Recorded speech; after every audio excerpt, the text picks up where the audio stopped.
You, thank you, thank you, thank you. धन्यवाद, धन्यवाद, धन्यवाद, धन्यवाद। सच्चे जीवित और महान सामर्थी परमेश्वर, हृदय से आपका धन्यवाद करते हैं आपके महान प्रेम और उस अनुग्रह के लिए प्रभु, जो आपने समस्त मानव जाति के लिए प्रकट किया अपने पुत्र के बलिदान के द्वारा, और हम सब के पापों को उसके ऊपर आरोपित किया, ताकि हम उसमें होकर परमेश्वर के पुत्र और बन जाएं और उसकी धार्मिकता में छिप जाएं। हम सब का जीवन उसकी धार्मिकता में परमेश्वर के सामने धर्मी के स्वरूप में प्रकट हो, क्योंकि परमेश्वर हमें नहीं वरन प्रभु यीशु मसीह की धार्मिकता को ही धार्मिकता मानता है। दिल से धन्यवाद करते हैं प्रभु, और चाहते हैं पवित्र आत्मा हम सब की जिंदगियों को नई सृष्टि बनाकर मसीह में प्रकट करे, ताकि हम सब का जीवन परमेश्वर की महिमा के योग्य हो। सारी महिमा आपको मिले। धन्यवाद के साथ इस प्रार्थना को प्रभु यीशु मसीह के पवित्र नाम से मांगते हैं, आमीन। सबको जय मसीह की। हम परमेश्वर का बहुत धन्यवाद करते हैं आज के सुंदर समय के लिए, और परमेश्वर के महान प्रेम और उस अनुग्रह के लिए जो उसने ऑलरेडी प्रकट कर दिया है। आज हम नए नियम में पानी के विषय में जो बैप्टिज्म है, इसके प्रतिरूप को जो एक पैटर्न आ रहा है, कल हमने पुराने नियम में उस पैटर्न को देखा था उत्पत्ति से लेके, और आज हम देखेंगे नए नियम का, नए नियम में उस पैटर्न को। जॉन द बैप्टिस्ट, यूहन्ना बपतिस्मा देने वाला। नए नियम में जल के माध्यम से उद्धार का स्वरूप यूहन्ना बपतिस्मा देने वाले नामक व्यक्ति से शुरू होता है। यूहन्ना बपतिस्मा देने वाला एक भविष्यवक्ता है जो इजराइल की पुनर्स्थापना की भविष्यवाणी को पूरा करता है। यशायाह नबी की पुस्तक 40 अध्याय, यशायाह नबी की पुस्तक उसका 40 अध्याय और 40 अध्याय का 1 पद से 5 पद तक पढ़ेंगे। तुम्हारा परमेश्वर ये कहता है, मेरी प्रजा को शांति दो। शांति, यरूशलेम से शांति की बातें कहो, और उससे पुकार कर कहो कि तेरी कठिन सेवा पूरी हुई है। तेरे अधर्म का दंड अंगीकार किया गया है। यहोवा के हाथ से तू सब पापों का दूना दंड पा चुका है। किसी की पुकार सुनाई देती है, जंगल में यहोवा का मार्ग सुधारो। हमारे परमेश्वर के लिए अराबा में एक राजमार्ग चौरस करो। हर एक तराई भर दी जाए, और हर एक पहाड़ और पहाड़ी गिरा दी जाए। जो टेढ़ा है वो सीधा, और जो ऊंचा नीचा है वो चौरस किया जाए। तब यहोवा का तेज प्रकट होगा, और सब प्राणी उसको एक संग देखेंगे, क्योंकि यहोवा ने आप ही ऐसा कहा है। कैसे देखेंगे? एक साथ देखेंगे। आज क्यों नहीं लोग परमेश्वर को देख पा रहे? प्रभु को क्यों नहीं देख पा रहे? एक साथ, जब तक सब बराबर ना हो जाए। कलीसिया में वो कर क्या रहा है? हर व्यक्ति को बराबर कर रहा है। कोई धर्मी नहीं, कोई जिस योग्य नहीं है कि परमेश्वर की महिमा कर सके। केवल एक, जिस परमेश्वर का इकलौता पुत्र, उसने की है। हम मसीह की देह में परमेश्वर के पुत्र के स्वरूप में आपस में इक्वल किए जा रहे हैं, ताकि परमेश्वर के पुत्र की महिमा हम सब के द्वारा प्रकट हो। मत्ती रचित सुसमाचार उसका 3 अध्याय 1 से 4 तक पढ़ेंगे। मत्ती रचित सुसमाचार 3 अध्याय 1 से 4। यहां पे आपने ध्यान दिया, एक पद पढ़ा हम लोगों ने कि एक किसी की पुकार सुनाई देती है, जंगल में यहोवा का मार्ग सुधारो। जंगल में एक पुकारने वाले की आवाज। मत्ती 3 अध्याय। उन दिनों में यूहन्ना बपतिस्मा देने वाला आकर यहूदिया के जंगल में ये प्रचार करने लगा, मन फिराओ क्योंकि स्वर्ग का राज्य निकट आ गया है। ये वही है जिसकी चर्चा यशाया भविष्यवक्ता के द्वारा की गई है। जंगल में एक पुकारने वाले का शब्द हो रहा है कि प्रभु का मार्ग तैयार करो, उसकी सड़कें सीधी करो। ये यूहन्ना ऊंट के रोम का वस्त्र पहने था और अपनी कमर में चमड़े का कटिबंध बांधे हुए था। उसका भोजन टिड्डियां और वन मधु था।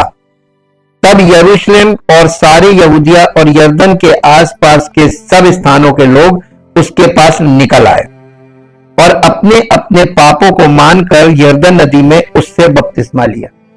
कैसे बपतिस्मा ले रहे थे? अपने अपने पापों को मानकर।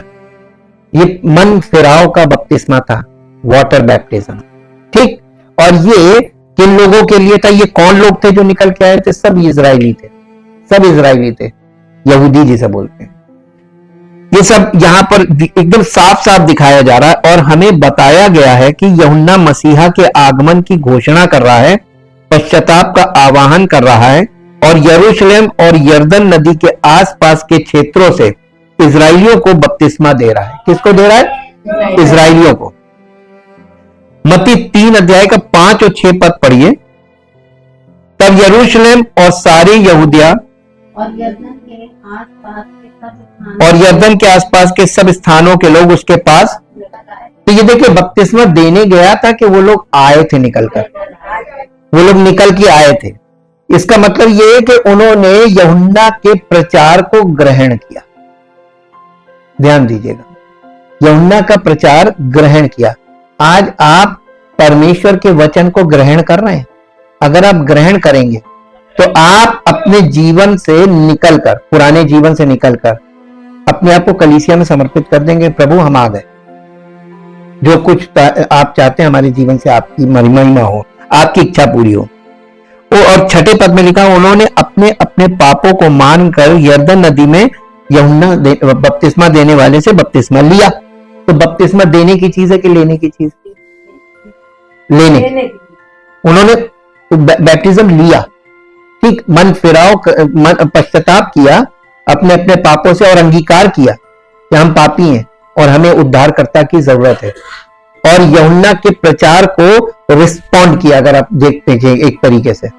और यूहन्ना ने उनको जो बैप्टिज्म उन्होंने लिया यूहन्ना से, वो मन फिराव का यानी पश्चाताप का बपतिस्मा था कि हम मन फिराते हैं, हम प्रभु को ग्रहण करने के लिए तैयार हैं। लेकिन ग्रहण किसी ने किया नहीं था। यह बहुत ही जानबूझकर किया गया भविष्यवाणी पूर्ण कार्य है। यूहन्ना लोगों को इजराइल के परमेश्वर के प्रति अपनी प्रतिबद्धता को नवीनीकृत करने के लिए जल से गुजार रहा है। जैसे इजराइलियों को यहोशू के नेतृत्व में यरदन के जल से होकर ले जाया गया था।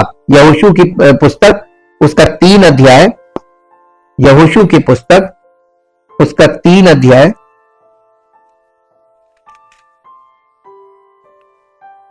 3 अध्याय का 2 से 4 तक पढ़ेंगे। और 3 दिन के बाद सरदारों ने छावनी के बीच जाकर प्रजा के लोगों को यह आज्ञा दी, जब तुमको अपने परमेश्वर यहोवा की वाचा का संदूक और उसे उठाए हुए लेवीय याजक भी दिखाई पड़े, तब अपने स्थान से कूच करके उसके पीछे पीछे चलना, परंतु उसके और तुम्हारे बीच में तो 2000 हाथ के लगभग अंतर रहे। तुम संदूक के निकट ना जाना, ताकि तुम देख सको कि किस मार्ग से तुमको चलना है, क्योंकि अब तक तुम इस मार्ग पर होकर नहीं चले। यानी ऐसा मार्ग है जिस पर होकर कोई चला नहीं था, और वो भी पानी का मार्ग। ठीक। तो आपको एक दूरी बना के चलना था ताकि आप देख सकें कि हमको कहां चलना है, किसके पीछे चलना है। ठीक, फॉलोइंग दिखाई गई है यहां पर। यह बहुत ही जानबूझकर किया गया एक भविष्यवाणी पूर्ण कार्य है। लोग एक बार फिर एक अन्य भविष्यवाणी करने वाले सेवक के साथ यर्दन के जल से होकर जा रहे थे और इजराइल की नई पुनर्स्थापना और उद्धार की पूर्ति की शुरुआत कर रहे थे। यशायाह नबी की पुस्तक उसका 11 अध्याय निकालिए। यशायाह नबी की पुस्तक उसका 11 अध्याय और उसका 15 पद पढ़ेंगे।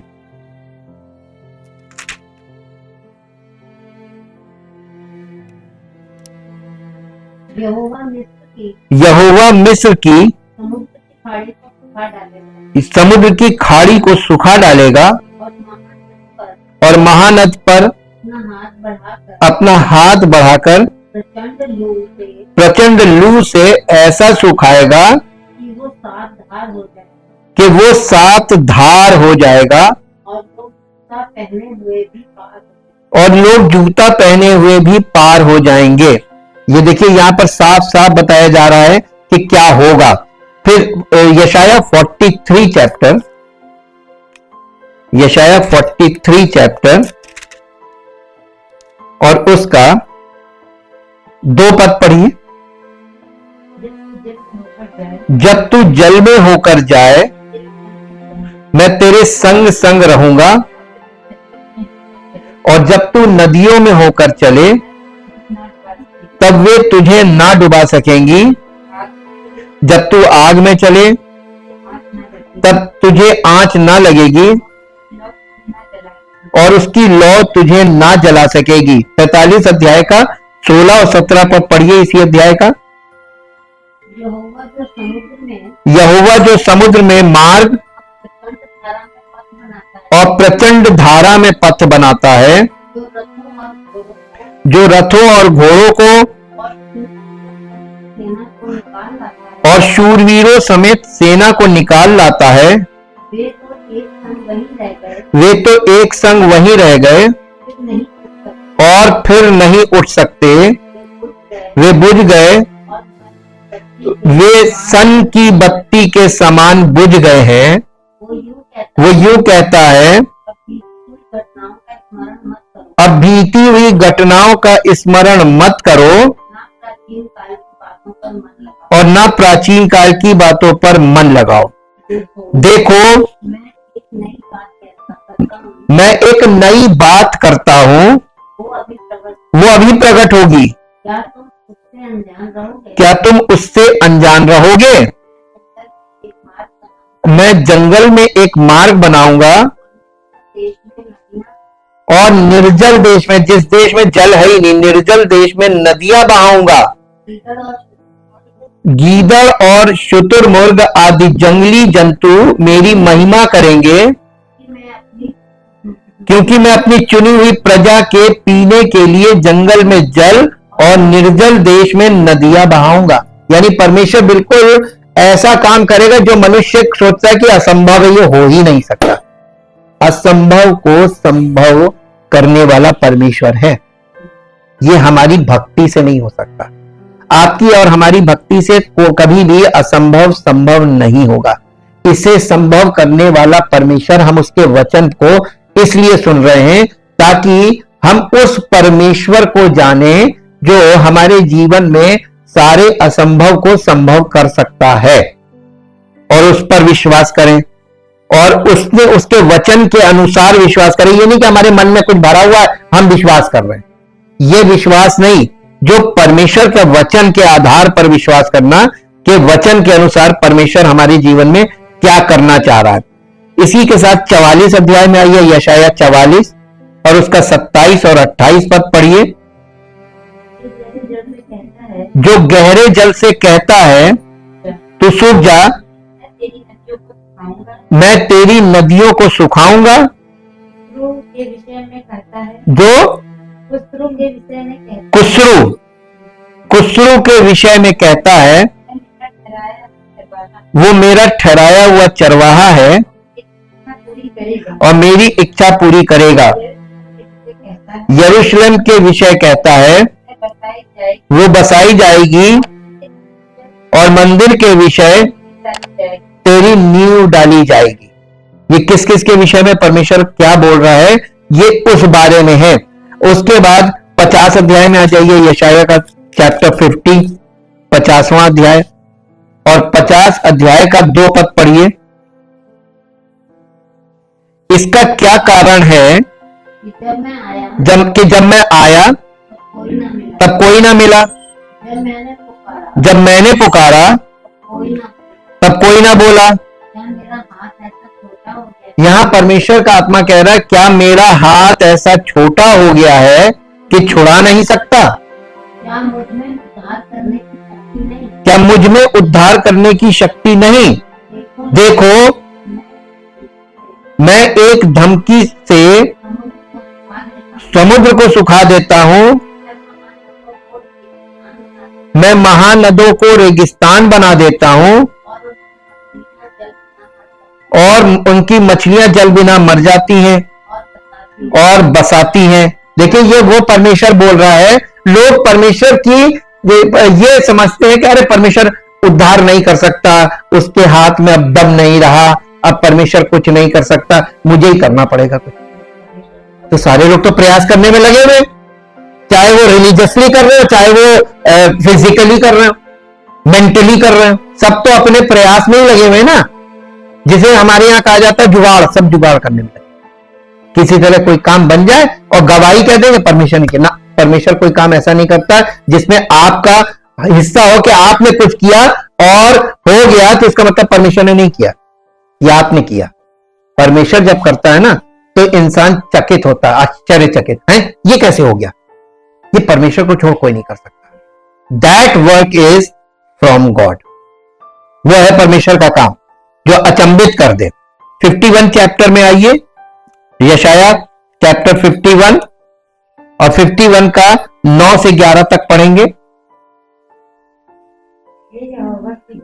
हे यहोवा की भुजा, जाग और बल धारण कर, जैसे प्राचीन काल में और बीती हुई पीढ़ियों में वैसे ही अब भी जाग। क्या तू वही नहीं है जिसने रहब को टुकड़े टुकड़े किया था, जिसने अजगर को छेदा? क्या तू वही नहीं जिसने समुद्र को अर्थात गहरे सागर के जल को सुखा डाला और उसकी गहराई में अपने छुड़ाए हुओं के लिए पार जाने का मार्ग निकाला था? वही परमेश्वर है ना, उसी का बेटा प्रभु यीशु मसीह है ना। आज लोग कितने हल्के में ले रहे हैं जी। यहोवा के छुड़ाए हुए लोग लौट कर जय जयकार करते, यहोवा के छुड़ाए हुए लोग लौट कर जय जयकार करते हुए सिय्योन में आएंगे और उनके सिरों का अनंत आनंद गूंजता रहेगा। उनके सिरों पर अनंत आनंद गूंजता रहेगा। वे हर्ष और आनंद प्राप्त करेंगे और शोक और सिसकियों का अंत हो जाएगा। हमने आपको क्या बताया? सच्चा मसीही विश्वासी कभी पीड़ित नहीं अपने आप को प्रोजेक्ट करता है दुनिया के सामने, मैं बहुत पीड़ित हूं, मैं बहुत परेशान ना। परमेश्वर की महिमा को प्रकट करता है, अपने आप को विक्टिम नहीं प्रकट करता कि मैं बहुत दुखी इंसान हूं, मैं बहुत पीड़ित हूं, मेरे साथ बहुत बुरा हो रहा है ना। वो मसीही हो ही नहीं सकता। मसीही वही है जो खुशी से इस बात को कहे, मुझे तो इस बात का आनंद है, जो दुख और तकलीफ मुझे मिली है, उससे मैं परमेश्वर की विधियों को सीख पाया। यह है परमेश्वर के लोग। वो दुख रोने गाने वाले नहीं है, झूठे मसीही जो अपने आप को मसीही तो कह रहे हैं लेकिन रो रहे हैं, कुड़कुड़ा रहे हैं। ये इजरायलियों को आप देख लीजिए क्या कर रहे थे। ये परमेश्वर के लोग नहीं थे। परमेश्वर बराबर इनका इनकार करता ना, ये मेरा है ही नहीं, तिरस्कार कर रहा था, लेकिन अनुग्रह बनाए हुए था। वरना परमेश्वर की उपस्थिति में लोग भस्म हो सकते हैं, लेकिन उसका अनुग्रह था। और इसीलिए विलाप गीत में लिखा, हम मिट नहीं गई, उसकी महाकरुणा का फल है। हमने उसके साथ गलत व्यवहार किया, परमेश्वर के विषय में गलत धारणा रखी, परमेश्वर के विषय में गलत दृष्टिकोण रखा, परमेश्वर के वचन के विषय में हमने सब प्रकार के प्रश्न खड़े करके परमेश्वर को निंदित करने का काम किया, फिर भी उसने हम पर करुणा बनाए रखी। इसलिए क्योंकि उसे मालूम है ये सब अज्ञानता में कर रहा है, इसको जानकारी नहीं है कि परमेश्वर है कौन। लोग वाकई परमेश्वर को जानते नहीं, आज भी नहीं जानते। ये निर्गमन की एक और पुनरावृत्ति है। जैसे ही वे जल से गुजरते हैं, वे इजराइल की विश्वासघात और वाचागत समझौते के लिए पश्चाताप करते हैं और नया इजराइल बनने के लिए तैयार होते हैं, जिसे परमेश्वर वादा किए गए मसीहा के आने पर बनाने जा रहा है। ये जो मत्ती मरकुस लूका यूहन्ना के जो शुरुआत हो रही है आरंभ में, ये मसीह में इजराइलियों के लिए एक नई स्थापना हो रही है कि फिर से अभी भी पश्चाताप कर लो, तो मसीह आ रहा है, अब पश्चाताप कर लो और अब मसीह के द्वारा तुम परमेश्वर के राज्य में प्रवेश करोगे सीधे। अब देखिए यीशु मसीह के विषय में देखते हैं। यीशु, प्रत्येक सुसमाचार में यीशु के बपतिस्मा लेने के लिए यरदन नदी में जाने की कहानी पर प्रकाश डाला गया है। यीशु के बपतिस्मा में वो पानी में जाता है और फिर वापस बाहर आ जाता है। मरकुस रचित सुसमाचार उसका पहला अध्याय निकालिए, मरकुस रचित सुसमाचार और उसका पहला अध्याय और पहले अध्याय का 9, 10, 11 पद पढ़िए। उन दिनों में यीशु ने गलील के नासरत से आकर यरदन में यूहन्ना से बपतिस्मा लिया, और जब वो जल से निकलकर ऊपर आया तो तुरंत उसने आकाश को खुलते और आत्मा को कबूतर के समान अपने ऊपर उतरते देखा। अब यहां पे 1 मिनट रुक जाइएगा, ये हम लोग हिंदी में पढ़ रहे हैं, ये ओरिजिनली लिखा कौन सी भाषा में? ग्रीक भाषा में। अब आप यहां पर देखिए कि उसने लिखा है कि जब वो जल से निकलकर, कौन? प्रभु यीशु मसीह जल से निकलकर ऊपर आया तो तुरंत उसने आकाश को खुलते, क्या चीज खुलते? आकाश को खुलते और आत्मा को, यानी परमेश्वर की आत्मा को कबूतर के समान, कबूतर नहीं उतरा था, इसका मतलब क्या हुआ? कबूतर के समान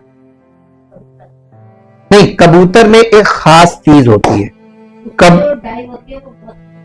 वो कबूतर हमेशा हेलीकॉप्टर की तरह ऐसे उतरता है, स्ट्रेट नीचे आता है, और जो बाकी जहाज है वो हमेशा ऐसे आते हैं और दौड़ते हैं, और लंबी दौड़ के बाद वो धीरे धीरे स्पीड कम करके रुकते हैं। लेकिन आप देखिए हेलीकॉप्टर कैसे उतरता है। हेलीकॉप्टर कहां से आया? कबूतर को देखकर ये कॉन्सेप्ट मिला है। कबूतर हमेशा ऐसे उतरता है। देखिए लोग छत पे कबूतर पालते हैं, उसका वो ऐसे करके वो बना देते हैं, कबूतर उस पर फड़ फड़ फड़ फड़ फड़ उस पर उतरता है, स्ट्रेट उतरता है ना ऐसे। तो ऐसे परमेश्वर की आत्मा स्ट्रेट उस पर उतरी। ये समझाने का एक तरीका है, ये भाषा शैली है, और इस भाषा शैली को लोगों ने मिस इंटरप्रेट कर दिया, इसको अपने तरीके से। कबूतर नहीं उतरा था, कबूतर का एक खास मकसद है।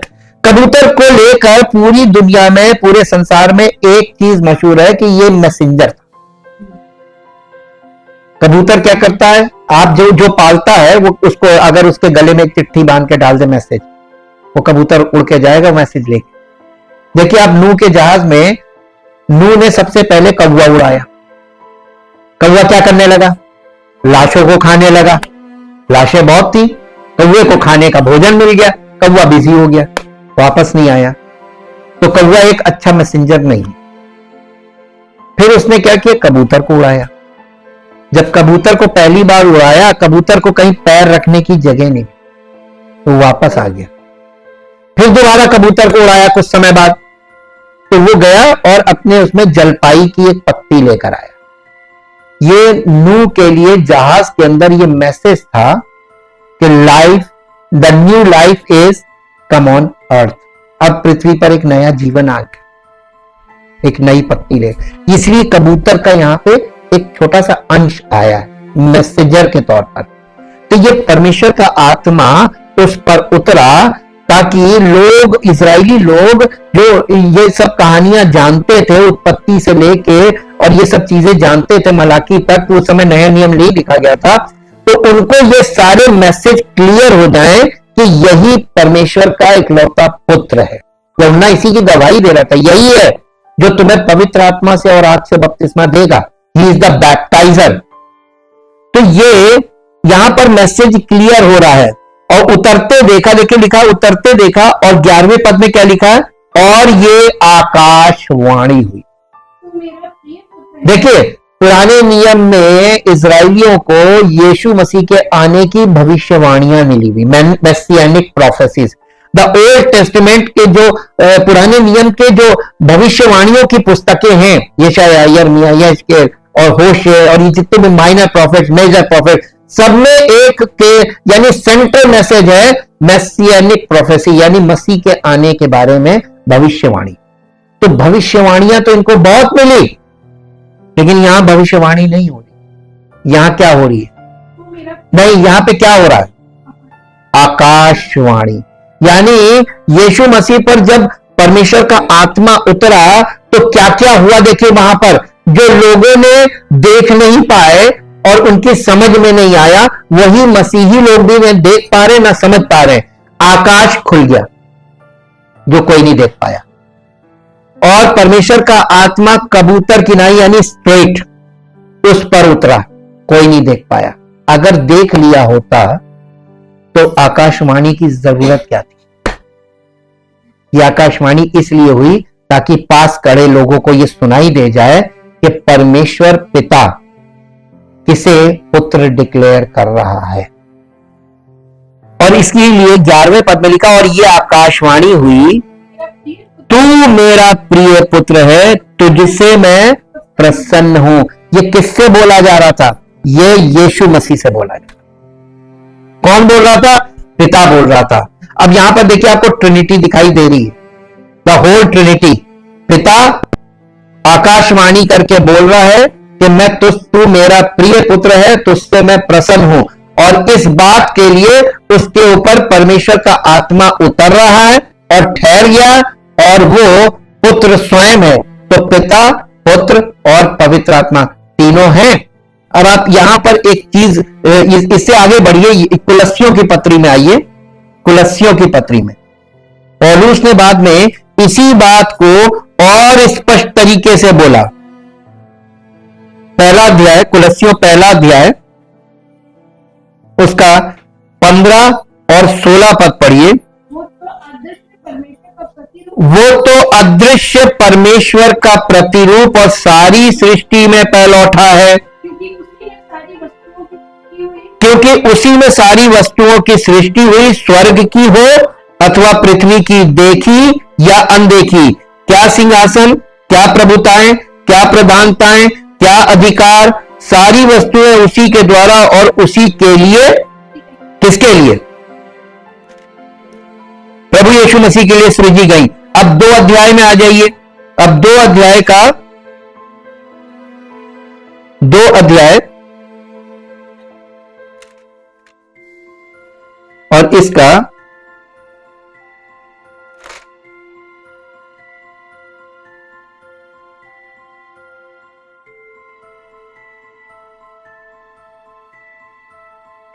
आगे इसी में पढ़ दीजिए आगे 17।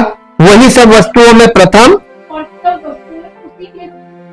और सब वस्तुएं उसी में स्थिर रहती हैं। वही कौन? वही दे क्या? कलीसिया, अर्थात कलीसिया का सिर है यानी हेड है। वही आदि है और मरे हुओं में से जी उठने वालों में भी पहलौठा। कि सब बातों में वही प्रधान ठहरे। अच्छा, इसमें यहां पर यह भी लिखा हुआ है 2 अध्याय का 9 पद पढ़िए। 2 अध्याय का क्योंकि उसमें यानी किसमें? प्रभु यीशु मसीह में ईश्वरत्व की यानी पिता, पुत्र, पवित्र आत्मा, ईश्वरत्व की सारी परिपूर्णता नहीं, सदैव बॉडीली, पिता भी उसमें है, पुत्र भी उसमें है, वो पुत्र स्वयं है और परमेश्वर का आत्मा है, और ये तीनों चीजें बॉडीली उसमें है, यानी उसकी देह में ये तीनों चीजें परिपूर्णता है इस चीज की, यानी पिता का प्रेम, प्रभु यीशु मसीह का अनुग्रह और पवित्र आत्मा की उपस्थिति और सहभागिता, और वो देह कौन है? कलीसिया। तो ये त्रिएकता का बहुत इंपॉर्टेंट हिस्सा, यानी कलीसिया जो है वो त्रिएकता में पाई जाती है, पिता पुत्र पवित्र आत्मा परमेश्वरत्व में, ये यहां पे दिखाया गया है, और जिसके बारे में भविष्यवाणियां हो रही थी, फिर आकाशवाणी हुई। लेकिन देखिए, जब तक परमेश्वर का आत्मा मानव के हृदय में, चाहे वो यहूदी हो चाहे वो अन्य जाति हो, जब तक परमेश्वर का आत्मा आपके हृदय में जाके उस स्विच को खोलेगा नहीं, तब तक आप उसको प्रभु नहीं देखेंगे। आप कहेंगे यीशु भी प्रभु है, लेकिन जिस दिन पवित्र आत्मा आपके अंदर जाकर वो स्विच ऑन करेगा, आप कहेंगे यीशु ही प्रभु है। भी में और ही में फर्क हो गया। भी में मतलब का और भी प्रभु है, लेकिन यीशु भी प्रभु है, लेकिन यीशु ही प्रभु है इसका मतलब कोई और प्रभु है ही नहीं, केवल यीशु ही प्रभु। ये बहुत इंपॉर्टेंट, इसीलिए पौलुस ने लिखा बिना पवित्र आत्मा के कोई कह नहीं सकता कि यीशु ही प्रभु है। बिना पवित्र आत्मा के लोग ये कहेंगे यीशु भी प्रभु है, लेकिन बिना पवित्र आत्मा के द्वारा ही आप कह पाएंगे यीशु ही प्रभु है। प्रत्येक सुसमाचार में यीशु के बपतिस्मा लेने के लिए यरदन नदी में जाने की कहानी पर प्रकाश डाला गया है। यीशु के बपतिस्मा में वो पानी में जाता है और फिर बाहर आ जाता है, और यही हमने अभी देखा। उन दिनों में यीशु गलील के नासरत से आया और यरदन नदी में यूहन्ना से बपतिस्मा लिया। जब वो तुरंत पानी से बाहर निकला तो उसने आकाश को खुलते और आत्मा को कबूतर की नाई अपने ऊपर उतरते देखा, और आकाश से यह आवाज आई, तू मेरा प्रिय पुत्र, मैं तुझसे प्रसन्न हूं। तुरंत ही पैटर्न मरकुस की भाषा में यरदन में के माध्यम से फिर से उभरता है, जो यहोशू 3 और 4 अध्याय में हम देखते हैं, उसकी कहानी का संकेत देता है।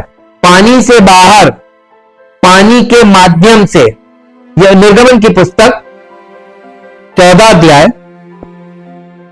निर्गमन 14 अध्याय और 14 अध्याय का 29 वर्ष पढ़िए, 29 पद। परंतु इजरायली समुद्र के बीच से स्थली स्थल होकर चले गए, जल उनकी दाहिनी और बाईं ओर, दोनों ओर दीवार का काम देता था। लेकिन वो पानी में भीगे थे, डुबकी लगाई थी। जल की मीनिंग यहां पर क्या है? जल को एक प्रतीक के तौर पर भी तो बोला जाता है ना, metaphor. Water is just like a metaphor. जल का मेटाफर क्या है? जीवन। आपका एक जीवन जो एडमिक नेचर के साथ है, और एक जीवन जो यीशु मसीह के स्वभाव के द्वारा आपके अंदर आता है। तो हमारे जीवन के दो भाग हैं। एक है हमारे शरीर से जो हमारा मन और शरीर मिलकर जो हम जीवन जीते हैं, वो शारीरिक जीवन है ना, वो भी जल है। और एक परमेश्वर की आत्मा के द्वारा आत्मिक जीवन जीते हैं अपनी आत्मा से, वो कौन सा जीवन है? वो भी जीवन है, उसको भी जल बोलेंगे। तो हमारा जीवन ही दो प्रकार का, यानी जल दो प्रकार का है ना, एक विनाशकारी जल है और एक जीवन का जल है। तो जल की मीनिंग भी, मेटाफर भी तो है। यहां पे वो पैटर्न को हम देखते हैं जो प्रतिध्वनित होता है, आकाश खुलता है या फट जाता है। ये दोनों बातें याद रखिएगा, आकाश का खुलना, आकाश का फट जाना। सृष्टि के समय अलगाव के कृत्यों और नूह की कहानी में आसमान के द्वार खुलने का जिक्र करते हुए, देखिए ये पहले भी हुआ है। आकाश पहली बार नहीं खुला है, उत्पत्ति में भी आकाश खुला है और आकाश फटा है। कैसे? देखिए मेरे साथ निकालिए उत्पत्ति पहला अध्याय, उत्पत्ति पहला अध्याय और पहले अध्याय का 6 और 6, 7, 8, 3 पद पढ़ लीजिए। फिर परमेश्वर ने कहा, जल के बीच एक ऐसा अंतर, यानी जल और जल, इसके बीच में एक अंतर हो, गैप हो, कि जल दो भाग हो जाए। अब देखिए यहां पर पहली सृष्टि जो हुई है उसमें जल को दो भाग कर रहा है, और यीशु मसीह नई सृष्टि में भी जल को दो भाग कर रहा है। हमारे जीवन के दो भाग, शारीरिक जीवन, आत्मिक जीवन। एक शरीर के द्वारा जिए जाने वाला जीवन, एक आत्मा के द्वारा जिया जाने वाला जीवन। और हर मनुष्य में शरीर भी है और आत्मा भी है। आप कौन सा जीवन पसंद करते हैं? कौन सा जीवन पसंद करते हैं जी? अभी तो हम लोग शारीरिक जीवन में है, शरीर से जीव है, और शारीरिक मृत्यु तक की प्लानिंग करते हैं बस कि हम मर जाएंगे तो उसके बाद ये कर लेना, बच्चों को ये कर लेना, बच्चों से ये कर लेना, वो कर लेना। ईश्वर तो कुछ है ही नहीं, हम ही ईश्वर हैं। हम अपने बच्चों को पाल रहे, पोस रहे, फिर हम अपने बच्चों के घर बसा रहे हैं, फिर हम अपने बच्चों के लिए सब कुछ कर रहे हैं, सब करके जाना मांगते हैं। क्या परमेश्वर ने हमको ये सारी अनुमति दी हुई कि तुम सब कर लेना? नहीं, किसी के पास नहीं है। तो हम क्यों इन चीजों में फंसे हुए? ये जीवन है आपका, आप इसी जीवन में अटक गए। आपको यही नहीं मालूम कि परमेश्वर हमको, देखिए वहां पे जल उसने दो भाग किया था, ऊपर का जल और नीचे का जल। और नए नियम में यीशु मसीह क्या कर रहा है? एक जमीन का जीवन है और एक स्वर्गीय जीवन है ना, आसमानी जीवन। यही है मसीह जीवन। और जमीन का जीवन, ये तो सब लोग जी रहे हैं, हम ऑलरेडी हैं उसमें। तो हमारी जिंदगी को वो स्वर्गीय आशीषें कैसे मिलेंगी? जब स्वर्गीय जीवन में हम प्रवेश करेंगे तभी तो मिलेंगी। इसी को परमेश्वर का राज्य बोला गया। तो ये देखिए जल का पैटर्न यहां पर चल रहा है। फिर परमेश्वर ने कहा जल के बीच एक ऐसा अंतर हो कि जल दो भाग हो जाए। तब परमेश्वर ने एक अंतर बनाकर उसके नीचे के जल को और उसके ऊपर के जल को अलग अलग किया, और वैसा ही हो गया। और परमेश्वर ने उस अंतर को आकाश कहा, तथा सांझ हुई, भोर हुई, और इस प्रकार दूसरा दिन हुआ। तो सेकंड डे क्या किया? उसने जल को दो भाग किया। तो प्रभु हमारे जीवन में जब हम यीशु मसीह पर विश्वास करते हैं तो तुरंत हमारे अंदर क्या होता है? जिंदगी दो भाग हो जाती है, हमारे मन के दो हिस्से हो जाते हैं, एक शारीरिक मन और एक आत्मिक मन। और हमारे अंदर दोनों मन आपस में लड़ते भी हैं। शारीरिक मन जो है वो आत्मिक मन को परमेश्वर की उपस्थिति में जाने से रोकेगा, बहस करेगा अंदर। तो हर व्यक्ति के अंदर एक बहस है, पर तुम्हारा परमेश्वर क्या कर सकता है? देखो उनको, देखो उन्होंने देखो गलत किया, और वो तो हमने आपको बताया था ना, कुकर्मियों के कारण मत कोड़। जो गलत करते हैं और सफल हो जाते हैं उनके कारण कोड़ना नहीं। वो गलत करते हैं, वो उनका हमेशा के लिए विनाश भी होता है। लेकिन परमेश्वर हमारा विनाश नहीं होने देगा। जितनों ने उस पर विश्वास किया वो कभी लज्जित नहीं होंगे। आप आज कष्ट में हैं सत्य के कारण, लेकिन वो सच्चा प्रभु आपको उस कष्ट के बदले जो इनाम देगा ना, वो मिलेगा नहीं और दूसरे जो गलत कर रहा है। ये याद रखिए। यहां पर ये दिखा रहा है वो खुलता है, फट जाता है। देखिए यहां पर क्या हुआ, यहां नूह के जल प्रलय के समय। अब इसके लिए एक और पद निकालिए, उत्पत्ति की पुस्तक 7 अध्याय और 7 अध्याय का 8 पद पढ़िए।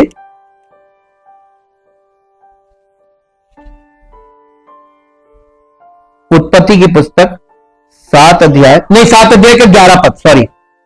जब नूह की आयु के 600वें वर्ष के दूसरे महीने का 17वां दिन आया, उसी दिन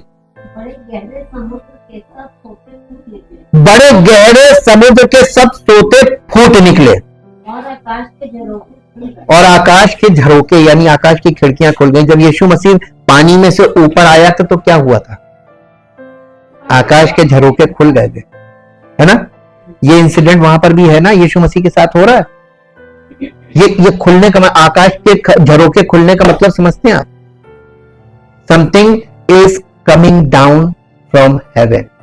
आसमान से कोई चीज नीचे आ रही। यहां पर जो आ रही थी वो उसमें जीवन भी था और उसमें दंड भी आ रहा था। जो लोग उस नूह के जहाज में थे उनके लिए ये पुनरुत्थान था, है ना। पुनरुत्थान वाला जीवन आ रहा था। और जो लोग नूह के जहाज के बाहर थे उनके लिए ये मृत्यु थी, विनाश था। तो वही देखिए, आकाश के झरोके खुले और बारिश हुई। उस बारिश में जो पृथ्वी पर लोग थे वो मिट रहे थे, प्राणी सब मिट रहे थे, लेकिन जो नूह के जहाज में थे वो बच रहे थे। एट द सेम टाइम, एक ही समय में काम हो रहा था। ये कोई देख नहीं पा रहा है, इस पैटर्न को नहीं देख पा रहा है। आपको एक और जगह पैटर्न दिखाएं, एक जगह और आपको पैटर्न दिखाएं, यही झरोके का, आकाश के झरोके। मलाकी की पुस्तक में आइए, पुराने नियम की आखिरी पुस्तक है मलाकी। मलाकी 3 अध्याय,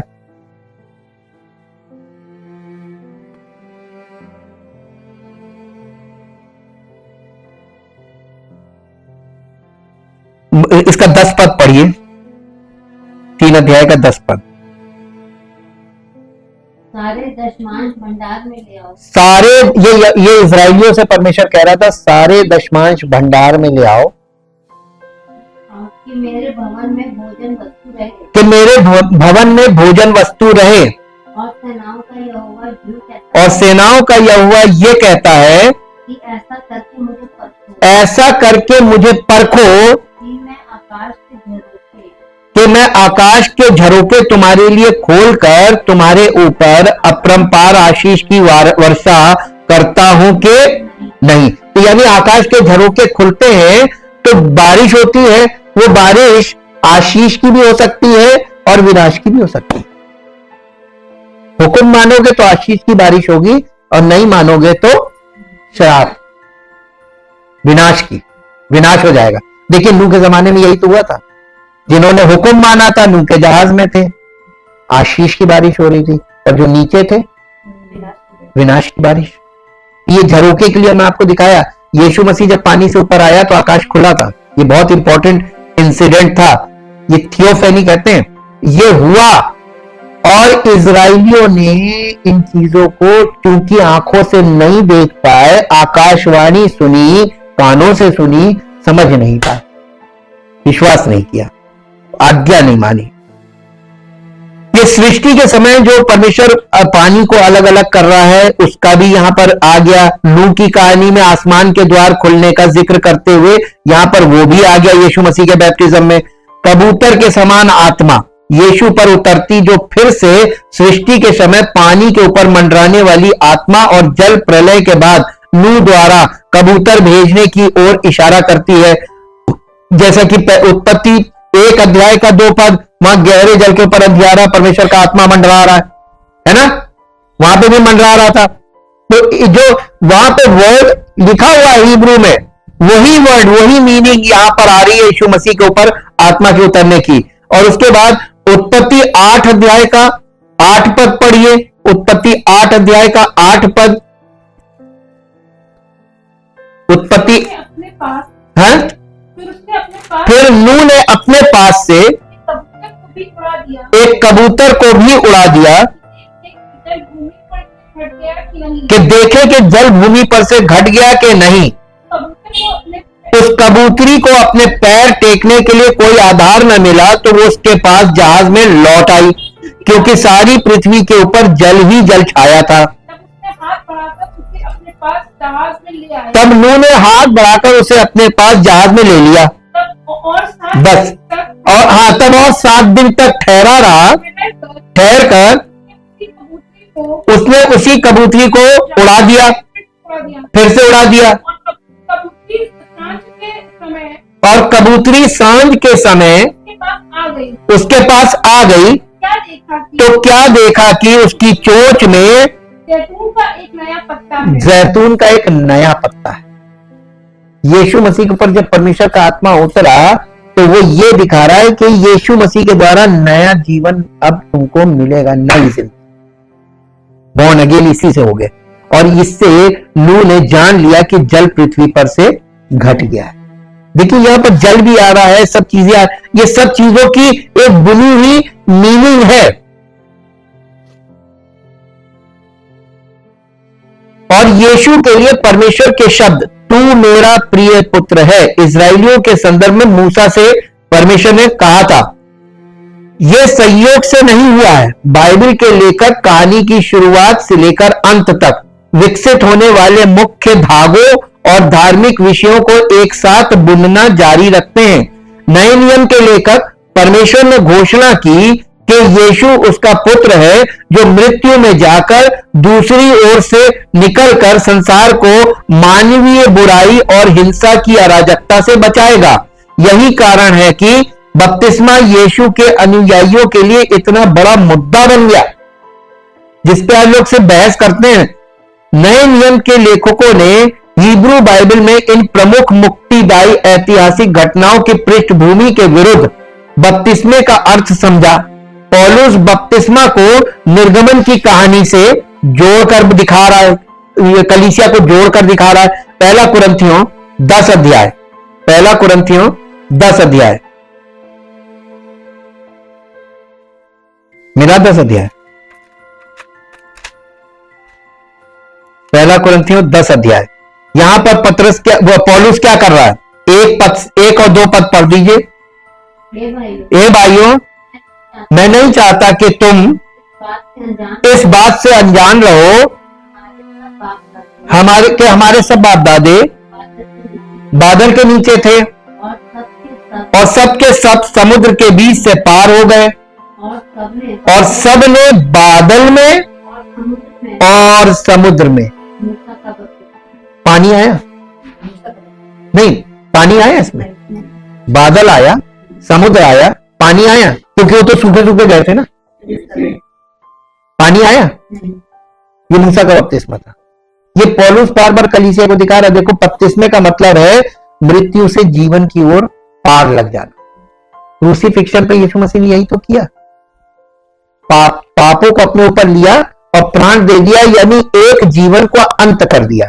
तो पापों के जीवन का अंत किया और पुनरुत्थान के बाद उसने एक नए जीवन की धारा शुरू की। कलीसिया का आरंभ पेंतेकोस्त से है कि क्रूसिफिक्शन के समय से है ना? पेंतेकोस्त से है, जहां यीशु मसीह के जी उठने की गवाही दी जा रही। तो यीशु मसीह हमारे पापों के लिए मर चुका और उसने उस जीवन को, उसने पाप भरे जीवन को उसने मिटा दिया क्रूस पर, और हम आज पाप में जीवन बिता रहे हैं। यह मुद्दा समझने वाली चीज है।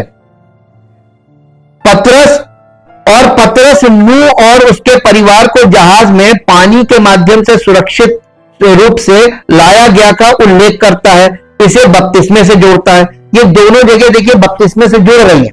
अब इसमें आ जाइए पहला पतरस 3 अध्याय, पहला पतरस 3 अध्याय और 3 अध्याय का 21 पद पढ़िए, 20 और 21।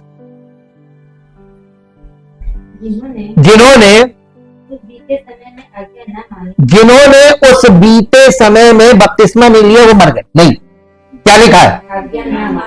मेन मुद्दा पकड़ा कीजिए, बपतिस्मा नहीं, मेन मुद्दा आज्ञा मानना है। जिन्होंने उस बीते समय में आज्ञा ना मानी, जब परमेश्वर नूह के दिनों में धीरज धरकर ठहरा रहा और जहाज बन रहा था जिसमें बैठकर थोड़े लोग अर्थात 8 प्राणी पानी के द्वारा बच गए। उसी पानी का दृष्टांत भी अर्थात बपतिस्मा यीशु मसीह के जी उठने के द्वारा अब तुम्हें बचाता है। इससे शरीर के मैल को दूर करने का अर्थ नहीं है, परंतु शुद्ध विवेक से परमेश्वर के वश में हो जाने का अर्थ है। बैप्टिज्म का मतलब होता है, केवल इतना मतलब है, शुद्ध विवेक से परमेश्वर की आत्मा के वश में हो जाना, क्योंकि परमेश्वर आत्मा है। शरीर को इसमें धोने का कोई सिस्टम ही नहीं है, मीनिंग ही नहीं है। और लोग आज सिर्फ स्नान की बात करते हैं और पानी में स्नान को वो ज्यादा महत्व दे रहे, परमेश्वर की आज्ञा को मानने का कोई महत्व नहीं। तो ये पश्चाताप बेकार हो जाएगा। इसीलिए पौलुस कह रहा था ये बेकार हो जाएगा। बाइबल में बपतिस्मा मसीह की मृत्यु और पुनरुत्थान के साथ पहचान व्यक्त करता है। पुराना मनुष्यत्व मसीह के साथ क्रूस पर चढ़ाया गया था मृत्यु के पानी के माध्यम से। ठीक, ये जो यीशु मसीह की मृत्यु थी उसको जल के रूप में दिखाया, मेटाफर यहां पर यूज हो रहा है, और मृत्यु के पानी के माध्यम से। और अब यीशु के अनुयायी उसके साथ जीवन के नएपन में जी उठे हैं। ये मैसेज है, ये गुड न्यूज है। रोमियो की पत्री 6 अध्याय, रोमियो की पत्री 6 अध्याय, 6 अध्याय का 3 से 11 पद तक पढ़िए। क्या तुम नहीं जानते कि हम सब जिन्होंने मसीह यीशु का बपतिस्मा लिया उसकी मृत्यु का बपतिस्मा लिया। अतः उस मृत्यु का बपतिस्मा पाने से हम उसके साथ गाड़े गए, ताकि जैसे मसीह पिता की महिमा के द्वारा मरे हुओं में से जिलाया गया, वैसे ही हम भी नए जीवन की सी चाल चलें। क्योंकि यदि हम उसकी मृत्यु की समानता में उसके साथ जुड़ गए हैं, तो निश्चय उसके जी उठने की समानता में भी जुड़ जाएंगे। हम जानते हैं कि हमारा पुराना मनुष्यत्व उसके साथ, हमारा पुराना स्वभाव जो एडमिक नेचर है उसके साथ क्रूस पर चढ़ाया गया, ताकि पाप का शरीर व्यर्थ हो जाए और हम आगे को पाप के गुलाम ना रहें। आज हम कैसे हैं, किसके गुलाम हैं? कोई व्यक्ति दो स्वामियों की सेवा नहीं कर सकता। हम पाप के भी गुलाम हैं, हम प्रभु के भी दास हैं। एक साथ यीशु मसीह ने कहा कोई व्यक्ति दो स्वामियों की सेवा नहीं कर सकता। या तो वो पाप का पापी स्वभाव है, तो वो पाप के वश में जीवन जी रहा है, तो वो परमेश्वर की सेवा कैसे कर सकता है? इम्पॉसिबल। जी, जो मर क्या आगे पढ़ी क्या लिखा है? क्योंकि जो मर गया वो पाप से छूटकर धर्मी ठहरा। इसलिए यदि हम मसीह के साथ मर गए, अगर हम मसीह के साथ मर गए, ये अगर का मतलब क्या होता है? इफ, यदि, ये यानी ये डाउटफुल सेंटेंस, हाँ ये कंडीशनल है। इसलिए इसमें कंडीशन अगर पूरी नहीं हुई, अगर हम मसीह के साथ नहीं मरे, तो क्या हम उसके सेवक कहला सकते हैं? क्या पवित्र आत्मा हमारे जीवन में होगा? पवित्र आत्मा काम करेगा हमारे द्वारा? नहीं करेगा। पहले वो हमारे अंदर करेगा ना, पहले हमारे अंदर करेगा, अपने निवास स्थान के लिए इसको तैयार करेगा, फिर ये मंदिर बन जाएगा शरीर, और मेरा भीतरी मनुष्यत्व जो है वो उसका निवास स्थान बन जाएगा, वो होली ऑफ होलीज, तब वो काम करेगा। लोग अभी आज कैसे भ्रमित हो रहे हैं झूठी शिक्षा में। यदि हम मसीह के साथ मर गए, तो हमारा विश्वास ये है कि हम उसके साथ जिएंगे भी, क्योंकि ये जानते हैं कि मसीह मरे हुओं में से जी उठकर फिर नहीं मरेगा। अब दोबारा मृत्यु नहीं होगी, क्योंकि अब तो पाप मिटा दिया उसने। तो अब यीशु मसीह को तो वैसे भी मृत्यु छू नहीं सकती थी, वो निष्पाप था, वो हमारे पापों के कारण मरा, क्योंकि पाप की मजदूरी मृत्यु है। तो यीशु मसीह की मृत्यु हमारी मृत्यु है, हम सबकी मृत्यु है। ठीक है, ये दिखाया जा रहा है। और वो मरे में से जी उठकर अब मरने का नहीं, उस पर फिर मृत्यु की प्रभुता नहीं होने की, क्योंकि वो जो मर गया तो पाप के लिए एक ही बार मर गया, परंतु जो जीवित है तो परमेश्वर के लिए जीवित है। ऐसे ही तुम भी अपने आप को पाप के लिए तो मरा, परंतु परमेश्वर के लिए मसीह यीशु में जीवित समझो। यानी हमको यह समझना है कि हम मसीह यीशु में जीवित हैं, हम अपने आप में जीवित नहीं है, और हमारे अंदर कोई ऐसी आत्मा नहीं है। मसीह की देह में पिता, पुत्र, पवित्र आत्मा त्रिएकता के कारण, देखिए जैसे मूसा परमेश्वर की उपस्थिति में जाता तो उसके चेहरे से रोशनी निकलती थी, because of the fellowship with God. तो इसका मतलब ये नहीं था कि मूसा बहुत पावरफुल था। वो फेलोशिप करने के बाद जब वो बाहर जाता था, वो धीरे धीरे धीरे धीरे वो महिमा घटती थी, इसलिए वो पर्दा डालता था कि लोग देख ना ले, अरे ये तो कल तो बड़ा चमक रहा था, आज तो गया। ये थी पुरानी वाचा। नई वाचा में क्या है? एक बार ये ज्योति अगर हम मसीह में है, तो ये प्रतिदिन हमारे जीवन में ये ज्योति बढ़नी चाहिए, ढांकने की जरूरत नहीं, हमारे उघाड़े चेहरे से दिखनी। यही पौलुस समझा रहा था कलीसिया को, और कलीसिया की समझ में आया उस समय। आजकल के लोगों के लिए थोड़ा ये टफ है, क्योंकि इसमें पार्टिसिपेशन है, उसकी मृत्यु में भी, उसके दफन होने में भी, ताकि जब यीशु मसीह आए तो उसकी देह में हम सब पुनरुत्थान के साथ प्रकट किए जाए, हमारी देह का पुनरुत्थान हो। सभी मामलों में बपतिस्मा का अर्थ मृत्यु के पानी से गुजरने और यीशु का अनुसरण करते हुए दूसरी ओर से नई सृष्टि में प्रवेश करने की इस प्राचीन बाइबल पद्धति में भाग लेना है। इसमें हमको पार्टिसिपेट करना पड़ेगा, इसमें हमको फिजिकली नहीं, स्पिरिचुअल पार्टिसिपेशन है।